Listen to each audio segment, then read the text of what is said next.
बिस्मिल्लाहिर्रहमानिर्रहीम। मैं आपको अख्तर मॉरल स्टोरीज में खुश आमदीद कहती हूँ। शुरू में मैं आपको एक ऐसा अच्छा कॉल सुनाऊंगी और वो ये है कि जो परेशानी है वो खामोश रहने से कम, सब्र करने से ख़त्म और शुक्र करने से खुशी में बदल जाती है। तो आप भी हर बात पे शुक्र किया करें, पॉजिटिव लिया करें चीज़ को, इंशाल्लाह कोई परेशानी नहीं आएगी ज़िंदगी में।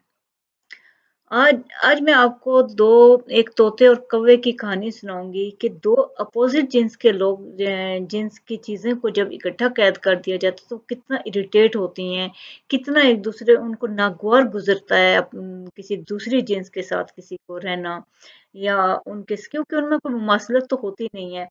तो ये दोनों चीज़ें जो हैं आपस में अपोज चीज़ें जो होती हैं एक दूसरे को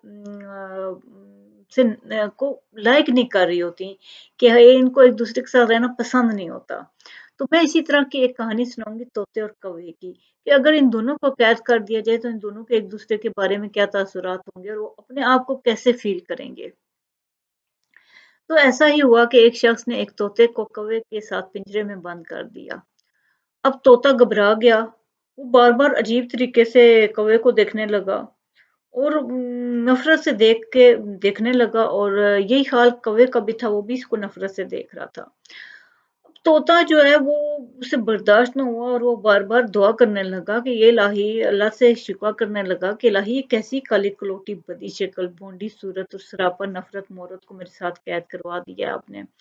यानी कि कैसे हो गया है? वो इसको बार-बार नफरत से कहने लगा। तो ये तो तोते का हाल था ना कि तोता नफ़रत कर रहा था और कुछ इससे डिफरेंट बात नहीं थी कौवे के लिए भी। कौवे के लिए भी यही बात थी कि वो भी इसकी हमनशीनी से उतना ही तंग था। यानी कि 2 अपोज़िट चीज़ें जब हमनशीन होती हैं तो वो तंग होती हैं एक-दूसरे से। एक भैंस को आप बंद कर दें किसी इंसान के साथ तो वो भी दोनों इरिटेट होंगे। इसी तरह अगर इंसान को किसी और जानवर के साथ बंद कर दिया जाए तो वो भी, जबकि 2 इंसान आपस में खुश रह सकते हैं, बात कर सकते हैं, बातचीत कर सकते हैं और खुश रह सकते हैं। तो वो कौवा भी इसी तरह जो था वो उसकी हमनशीनी से बहुत तंग था। तो वो क्या पढ़ रहा था, वो बार-बार ला हौला वला कुव्वता पढ़ रहा और बार-बार अफ़सोस कर रहा था और हाथ मलते हुए कह रहा था, खुदाया मुझसे ऐसा कौन-सा गुनाह हो गया जिसके बदले में इस बेहुदा और बेहुदा नाजिन्स के साथ मुझे सोबत में कैद कर दिया गया है। बेहुदा जिन्स के साथ मैं इसकी सोबत में मैं कैद हूँ। मेरे तो ख़्याल ये था कि मैं किसी चमन की दीवार या महल की मुंडेर पर अपने हमजिन्सों के साथ, दूसरे कौवों के साथ सैर करता फिरता। तो लेकिन ये मैं क्या कर दिया, मेरे से ऐसा कौन-सा गुनाह हो गया, सरज़द हो गया कि मैं इसके साथ कैद हूँ। तो इससे पता ये चलता है कि जिस कदर दाना को नादान से नफ़रत होती है, उसी कदर नादान को दाना से भी नफ़रत होती है कि दोनों, हर जिन्स अपनी जिन्स के साथ ही खुश रहती है। 2 मुख्तलिफ जिन्स कभी भी आपस में खुश नहीं रहते। आपका बहुत-बहुत शुक्रिया। अल्लाह आपको बहुत-बहुत खुशियाँ और बहुत-बहुत कामयाबियाँ अता करे। बहुत-बहुत शुक्रिया।